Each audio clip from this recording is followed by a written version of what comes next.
Megan Sims, Dan. welcome to the show. How about a drink? Yeah, Let's sounds do good. it. Okay. Okay. First question, most important question, Okay. funnest question. What are we drinking? Oh, I'm really liking the carrot elderflower. Is that what it's The called? carrot The saison. saison. I'll join you with that one. Okay. Yeah. It's one of my favorites. I love a saison, but this one happens to be one of my faves. Yeah, it's For delicious. sure. It's like, I call it a salad for dads. All right, my friend. Welcome. Cheers. Thanks for joining us. Thank you. That is tasty. It's a perfect interview drink because now we'll just be burping the whole time. Yep. Yeah. Very ladylike. Okay. Townie or transplant? Townie. Townie. Technically. Technically. So born here. Okay. Actually, about 10 minutes down the road. Memorial. Uh-huh. Yeah, my brother was born there. Yeah, a lot of my family was. But then you moved? But then we moved when I was about 4. Okay. Kansas City, Missouri. Okay. And then came back when I was 15. Oh, okay. So most of my life, I'm not going to tell you how many years between then and now, but most of my life has been here. Awesome. It's a good place. I'm Yeah. glad that you landed back here. Thanks. Yeah. Me too. Okay. This is the big one. Okay. Every artist, actually, no, we're going to start with this one. Okay. Actually, more important. When did art find you, and when did you start pursuing it? Ooh, good question. I would say that art found me pretty young. I've always been a creative kind of person, Mm-hmm. but I did not think that I could do art. Uh-huh. So I kind of ignored it for a while. Uh-huh. And then I found it again in about 2017, but I started really pursuing it about 2024. Okay. Cool. Like just, we're kind of out of the gate as Yeah. far as the pursuit. Yeah. Yeah. Yeah. Well, I have to say, in this short amount of time, it's been a real joy having you around here and getting to watch Mhm. you grow. And yeah, you're kind of an anchor around here. Oh. Yeah, it's really good having you around here, and it's good having someone to tease and scare and talk about All the art, time. and you encourage everybody, and it's a lot of fun. So I'm glad you're part of this fam. Thank you. I'm glad to be here. Okay, back to the other question. Okay. Okay, every artist has a style, a medium, a direction. How would you describe your voice as an artist and what you're trying to say? Start with your medium and then kind of your voice. Okay. So I usually work in mixed media. Okay. So I start with a lot of really fun, random, abstract kind of things on the bottom with acrylics, and then I usually finish in oil paints because I love the depth of that. Mm-hmm. And as far as like my voice and what I want to say, I think that there's a lot of beauty in the world, especially because I do a lot of portraits. Yeah. I want people to feel as beautiful as I think they are, because I don't think a lot of people feel beautiful. We live in a world where so many people are torn down by their physical looks, Sure. like about their physical looks. Yep. And I don't want anyone to ever feel that way. So I want people to feel seen and loved and worthy and beautiful. I love that. Thanks. What is it like for you? Because mixed media is your gig. You have a acrylic underpainting, and then you finish with oils. But you also incorporate lots of like sewing and thread and collage, and like talk to us about like what inspires that. Like you see a lot of collage work in painting. You don't see a lot of sewing or thread. Yeah. I love it. Well, when it comes to collage and stuff like that, I just like a lot of different elements, and I love texture. Yeah. I think it adds quite a bit to a visual piece. Mm-hmm. that, you just want to reach out and touch it, Yeah, right? yeah.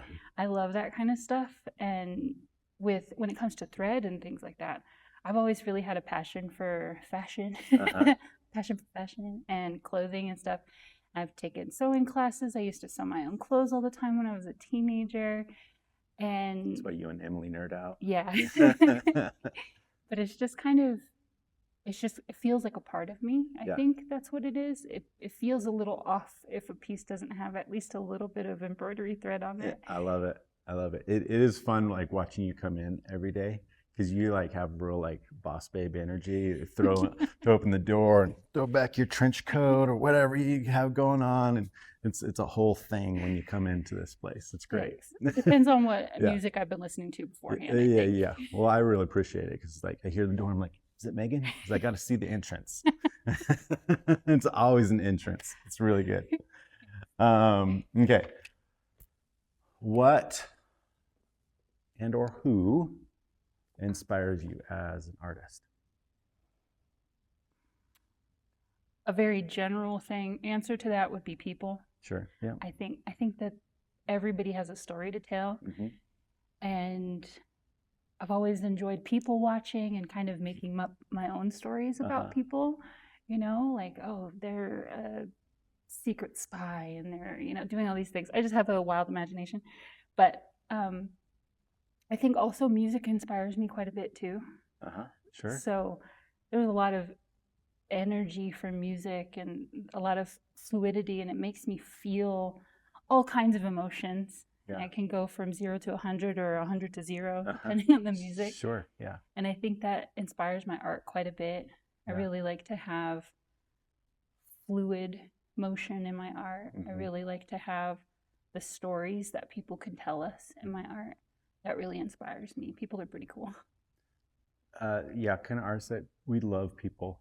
Like several years ago, when my son was in, I think 10th and 11th grade, he came home and it was just one of those like people suck kind of days, and like, wow, Yeah. are people so cruel? And I was like, but every day I say the same thing all day long. It's people suck. People are awesome. Yeah. People suck. People are awesome. It's like that's just the gig. Yeah. Yeah. All day long. think- Yeah, we're both all the time. Yeah. People are fantastic and they can make or break my day. Yeah. But they also suck. Yeah. I love the people watching and making up your own stories. Oh, thanks. Have you seen Shrinking? No. You have to see Shrinking. There's a character in the show, and he and his wife who passed away. That was their kind of like activity together. They go Oh. sit at the bus stop or the train stop, and they'd watch and they'd point at somebody, and so they'd have to like tell a whole like backstory about this individual and what they're doing that day, and he's a spy and he's coming here to kill us, and all the things. And yeah, people watching is great. People watching is pretty good. Yeah. I This like is a it. great alley for people watching. Yes, Yeah, it really yeah, is. yeah. There's all kinds of people. What are your favorite parts and least favorite parts about creating? I think for me personally, I struggle a lot with negative self-emotion, right? Mhm. And so when I'm in the middle of a painting, a lot of times it gets to a point where it's just like this overwhelming feeling of I'll never be able to complete this. Uh-huh. Like almost every single painting, it's like that. And it's probably the worst part for me because it can really mess with my head. Yeah. But also on the flip side, the best part is that once I get past that, if I continue, because a lot of times I have to come to somebody else like you or Dan Mhm. and say, hey, help me, I'm struggling. And Yeah. you're like, just keep going, it'll be fine.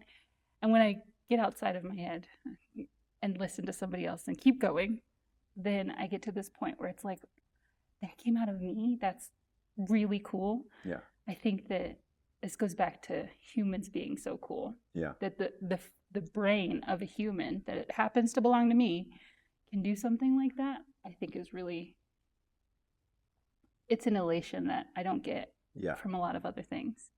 It's a double-edged sword. Yeah. It's a beautiful thing, but like the worst kind of advice is unsolicited. Yes. Oh, yes. it's the thing Emily and I joke about all the time is how many people are like, you should just ... Oh, Have you ever thought of? but Yeah. on the flip side, it really is. I mean, for me, it's always asking Emily, like, can I borrow your eyes? You know, and now having more artists, I've done the same thing. Like, Megan, can you come up here? I need some help Yeah. with some color. It's really special to have people around, people that you trust, that you can, that people. I mean, for lack of a better word, that kind of in the trenches with you. Yeah. You know, they actually know, they understand the self-doubt and the imposter syndrome and all Yeah. those things. And I don't know if you feel like this, but I know a lot of artists. Yeah, I can speak for myself. There's something about like getting close to the finish line that's like, because creating, like starting a painting is so much fun. Oh my And I mean, goodness. we have some similar ways that we approach, you know, in the I think beginning, so. you know, and it's a mess and it's so much fun, you know. Mhm. But finishing, it's like takes a different kind of finesse. Yeah. And a lot of paintings, I'm just like, I'm done. I don't want to finish this. Right. This part's not fun anymore. You know? I don't just want to wanna- cross the T's. I don't want to dot the I's. Exactly. Yeah. Just want to start and get to a point where I don't like it anymore, Yeah. and then put it away, and then start another Yeah, one yeah, yeah. all the time. So it's good to have people around in the space, in a working space, that you know that someone else gets it, and you can, you know, you don't feel like a burden or anything. You know that it's not going to be unsolicited, but you have people around in your corner that you can ask. Yeah, I pretty really special. do appreciate that. I think that being here at this space has made a big difference for me to be able to remind myself that I can keep going, Yeah, because I don't always need that. I mean, a lot of times I need that outside perspective, right? yeah, But I think hearing it over and over again, and like you said, from people who are also in the trenches fighting the same fight I am, Yeah. then it's been really encouraging to remind myself, like I'm able to remind myself quicker than I Yeah. was beforehand. Yeah. Like, it's okay. Just get back to it. You'll be able to Yeah. you'll be able to like it. Just focus. There's something about too, like you just having somebody around, and you know that they know you're supposed to be working on something. Yeah. Like when we, you know, it's getting nicer, so we're painting more often in the alley on the weekends. Yeah. And Dan and I were just talking about, like, one, we all feel like kids when we're painting in the alley. It's so much fun. Mhm. But you know, we're clowning around and we have distractions. You know, people are passing by and everything.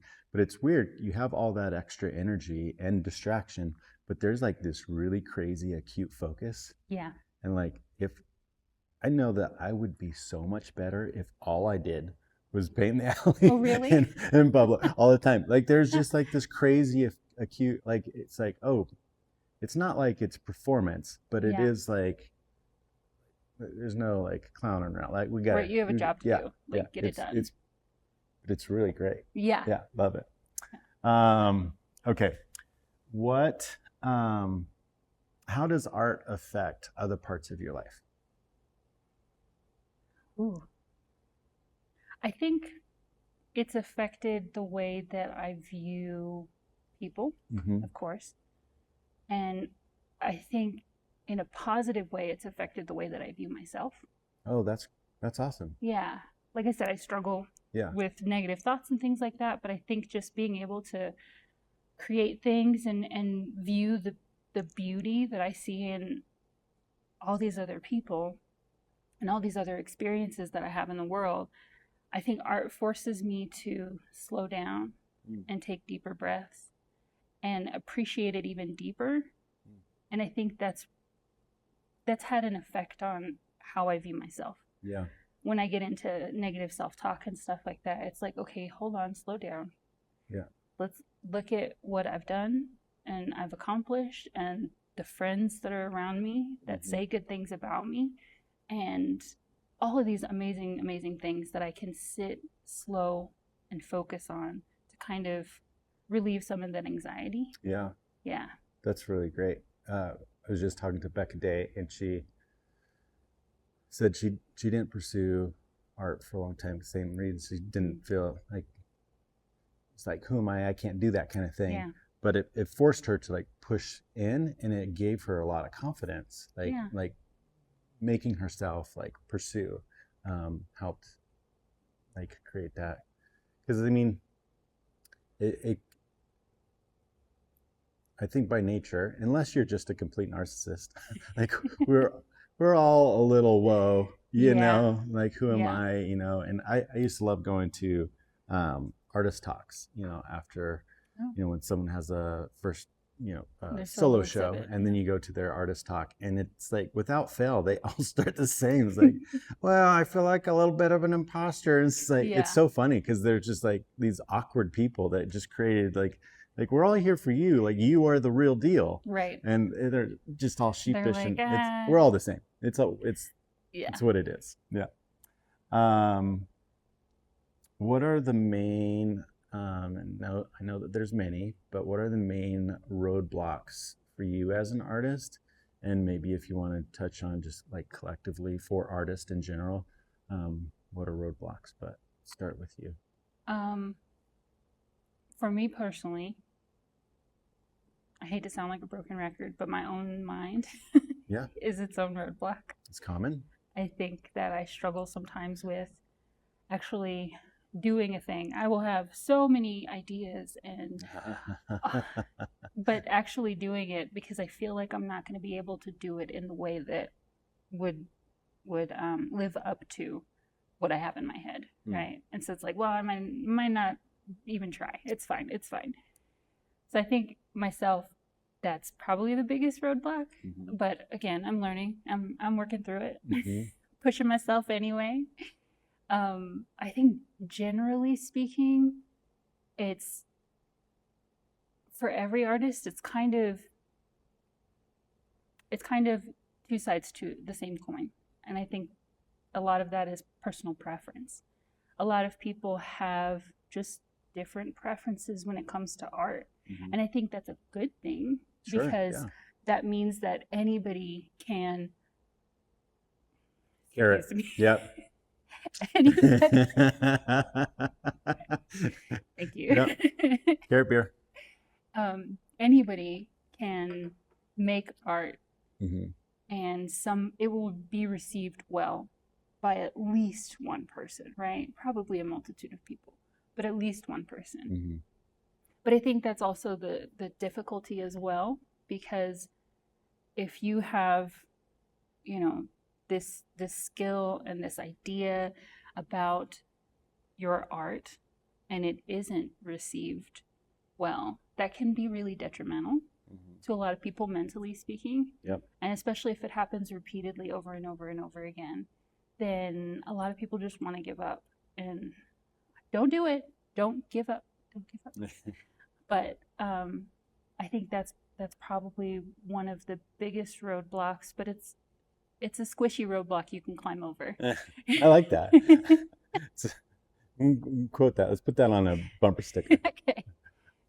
It's so hard because I think Mike and I were talking about this. Like you can create a body of work and like nobody connects to it, Yeah. and that can be devastating. Yeah. You can also create a body of work that everybody loves and no one buys it. And that's maybe even more devastating. Yeah.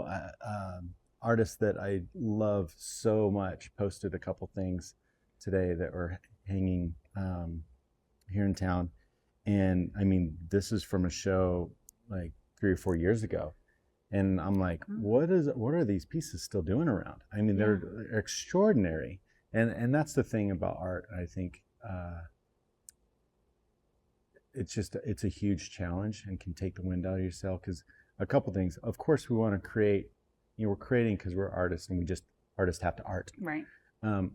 But, we all want the validation. Like, we want it to mean something. We want other people to kind of see or feel or, experience what we're experiencing as it pertains to what we're creating. Yeah. But then also, like, it's an extra level of course, validation, but also like just funding. Like, Yeah. I mean, this is a very expensive pursuit. Yeah. At the very least, you need to sell a piece so you can Get buy our more supplies. Yeah. So it's a major roadblock. Yeah. And it's hard. I Yeah. think absolutely. Yeah. It definitely is. I think that's that one can be kind of an obvious one, though, Mm-hmm. because it's difficult, and if you want to do a painting, you have to buy something first, even if it's just a pencil and a paper. Mm-hmm. You have to buy that first somewhere. Yeah. And so that can be a little obvious, but it's definitely something that people have to struggle with all of the time. Yeah.